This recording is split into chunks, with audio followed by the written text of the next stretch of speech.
क्या आप वर्तमान स्थिति से बदलाव चाहते हैं? अगर हाँ, तो ध्यान दें। परमेश्वर आपको एक बदलाव देने की इच्छा रखते हैं। जब हम अपने जीवन को बदलने की क्षमता रखने वाले परमेश्वर की उपस्थिति का अनुभव करना शुरू करते हैं, तो हम अपने जीवन में एक बड़ा बदलाव देख सकते हैं। बहुत से लोग कहते हैं कि वे हमसे प्यार करते हैं, लेकिन जब हम वास्तव में किसी समस्या से गुजरते हैं, तभी हम समझ पाते हैं कि वास्तव में कौन हमसे प्यार करता है। चाहे कोई भी हमें छोड़ दे, एक ऐसा है जो कभी नहीं छोड़ता। वह और कोई नहीं बल्कि आज भी जीवित यीशु मसीह है। यीशु मसीह के सांसारिक जीवन काल में भले ही एक साम्राज्य उनके दिव्य योजनाओं के खिलाफ खड़ा था, हम देख सकते हैं कि सभी दिव्य योजनाएं पूरी तरह से पूरी हुई। इसका अर्थ है कि भले ही कोई साथ न हो, लेकिन वचन देने वाला परमेश्वर साथ है। इस जागरूकता और पहचान के साथ जब हम अपने जीवन में होते हैं, तभी हम वास्तव में सफलता देख सकते हैं। जब हमारे साथ के लोगों के शब्द हमारे जीवन को प्रभावित करने लगते हैं, तो हमें एक बात पर ध्यान देना आवश्यक है। वास्तव में परमेश्वर मुझसे क्या कह रहे हैं, इस पर ध्यान देना आवश्यक है। क्योंकि एक परमेश्वर है जिसने हमें हमारी माँ के गर्भ में आकार लेने से पहले ही देख लिया और हमें नाम लेकर बुलाया और अलग किया। यह पहचानना आवश्यक है कि उस परमेश्वर के पास आपके लिए एक बहुत स्पष्ट योजना है। यह समझना चाहिए कि आपके बारे में परमेश्वर की योजना बीच में नष्ट होने या खो जाने के लिए नहीं है। यहेजकेल भविष्यवक्ता की पुस्तक के 36वें अध्याय के 26वें वचन में हम इस प्रकार देख सकते हैं, मैं तुम्हें एक नया हृदय दूंगा, मैं तुम्हारे भीतर एक नई आत्मा डालूंगा, मैं तुम्हारे शरीर से पत्थर का हृदय निकाल कर तुम्हें मांस का हृदय दूंगा। प्रिय परमेश्वर के बच्चे, जब हम पहचानते हैं कि कई चीजें हमारे प्रयासों से नहीं हो रही हैं, तो हमें उस परमेश्वर के हाथों में सौंप देना चाहिए जो हमारी मदद कर सकता है। जब हम खुद को उस परमेश्वर की आत्मा के नियंत्रण में सौंप देते हैं जो हमें अक्षम से सक्षम बनाता है, तो हम अपनी जीवन यात्रा में देखे जा सकने वाले परिवर्तन को देख सकते हैं। मेरे प्रिय परमेश्वर के बच्चे जो मेरी आवाज सुन रहे हैं, मैं तुम्हें एक नया हृदय दूंगा। आज अगर आप अपने दिल में भरे हुए सभी चिंताओं को एक तरफ रखकर परमेश्वर के पास आने के लिए तैयार हैं, तो परमेश्वर आपको दिव्य शांति से भरने के लिए सक्षम है। लूका द्वारा लिखे गए सुसमाचार के 5वें अध्याय के 36वें वचन में यीशु मसीह द्वारा कही गई एक उपमा देखी जा सकती है। कोई भी पुरानी पोशाक पर नया कपड़ा नहीं सिलता। अगर सिल भी दे तो नया कपड़ा फट जाएगा और नया टुकड़ा पुराने से मेल नहीं खाएगा। इसके बाद यीशु हमें याद दिलाते हैं, नया शराब नई मशक में ही डाला जाना चाहिए। आज जब हम परमेश्वर के पास आते हैं, तो परमेश्वर की आत्मा को हमारे दिल में डालने की इच्छा रखते हैं।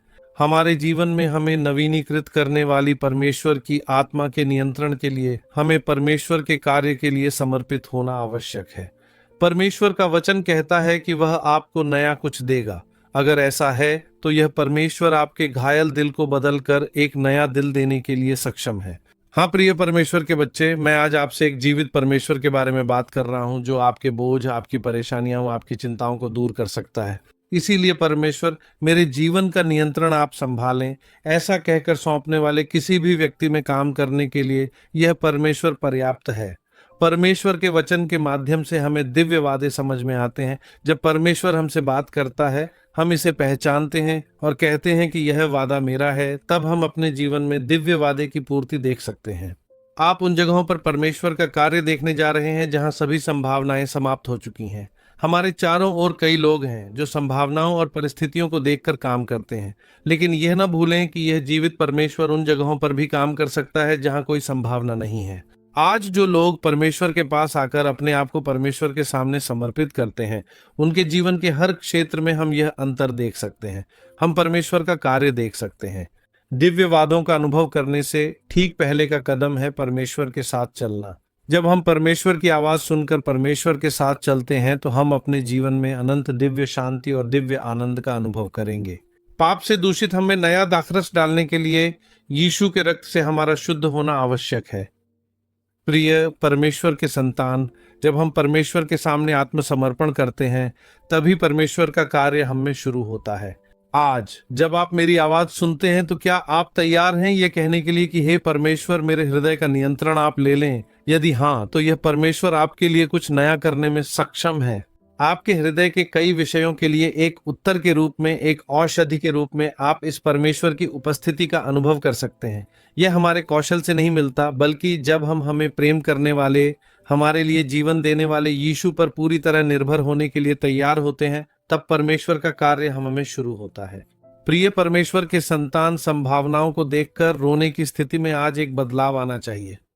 यदि आप विश्वास करते हैं कि परमेश्वर वह है जो नहीं होने वाली चीजों को भी बुला सकता है, तो वह आपके लिए कुछ नया करने की इच्छा रखता है।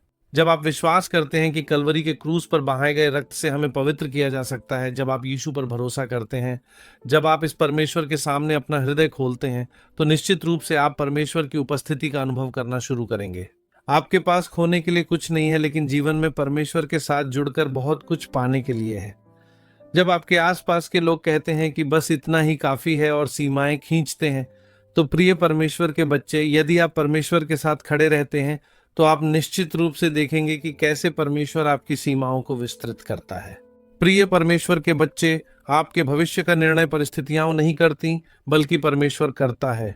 भजनकार ऐसा कहता है और हम इसे भजन 51 के 10वें श्लोक में देख सकते हैं। हे परमेश्वर, मुझ में एक निर्मल हृदय की रचना कर और मुझ में एक स्थिर आत्मा को नवीनीकृत कर। क्या आज आप वास्तव में अपने हृदय के भीतर परमेश्वर की आत्मा के नियंत्रण की इच्छा रखते हैं? यदि हाँ, तो भजनकार के साथ कहने में सक्षम होना चाहिए, मेरे हृदय को नवीनीकृत कर, मुझे परमेश्वर की आत्मा से भर दे। आज आपके सामने जो भी समस्या है वह आपको हरा नहीं सकती, क्योंकि आपके साथ यीशु है। अगर आप इस तरह से परमेश्वर के नियंत्रण में खुद को सौंपने के लिए तैयार हैं, तो मैं आपको एक आश्वासन देता हूं, आपके सामने कोई भी समस्या आपको हरा नहीं सकती, क्योंकि आपके साथ एक जीवित परमेश्वर है। ये संबंध इस दुनिया के साथ समाप्त नहीं होता, बल्कि आपको अनंत काल के लिए तैयार करता है। प्रिय परमेश्वर के बच्चे, ये परमेश्वर आपके जीवन में कुछ नया करना चाहता है। सभी संभावनाएं समाप्त हो गई हों, फिर भी निराश ना हो। एक परमेश्वर है जो कार्य कर सकता है। यह परमेश्वर आपसे प्रेम करता है। यह परमेश्वर चाहता है कि आपके माध्यम से देश इस जीवित यीशु को देखे। क्या आप खुद को सौंपने के लिए तैयार हैं? अगर हाँ, तो मैं आपके लिए प्रार्थना करना चाहता हूँ। आंखें बंद करें, प्रार्थना करें। हमारे महान पवित्र स्वर्गीय पिता, जो लोग मेरे साथ प्रार्थना कर रहे हैं, उन्हें आपके पवित्र हाथों में सौंपता हूँ। जब सभी संभावनाएं समाप्त हो जाती हैं, तब भी उनके बीच में कार्यरत परमेश्वर की उपस्थिति का अनुभव करें। यीशु के साथ खड़े होकर राष्ट्रों के लिए आशीर्वाद बनने के लिए इन्हें देखकर धन्यवाद। इन्हें आशीर्वादित कर प्रार्थना करते हैं। आशीर्वाद बने रहें। सारी महिमा और सम्मान आपके लिए। सब कुछ नासरत के यीशु मसीह के अनमोल नाम में, आमीन। प्रिय परमेश्वर के बच्चे, यदि आप यीशु के साथ खड़े रहते हैं, तो यह परमेश्वर आपके लिए कुछ नया करने में सक्षम है। जो आपने अब तक सोचा भी नहीं था, परमेश्वर के बच्चों के लिए यह परमेश्वर करेगा। यह मैं अपने अनुभव से आपको याद दिला रहा हूँ। आपको साहसी रहना चाहिए। यीशु आपके साथ है। यदि यह छोटा संदेश आपके लिए आशीर्वाद बन गया है, तो हमें अवश्य बताएं। दूसरों के लिए आशीर्वाद बनने के लिए इसे मित्रों के साथ साझा करें, फॉरवर्ड करें। यदि आपने अब तक इस चैनल को सब्सक्राइब नहीं किया है, तो अवश्य सब्सक्राइब करें। परमेश्वर की अनुमति से हम अगले दिन फिर मिलेंगे। आशीर्वादित रहें।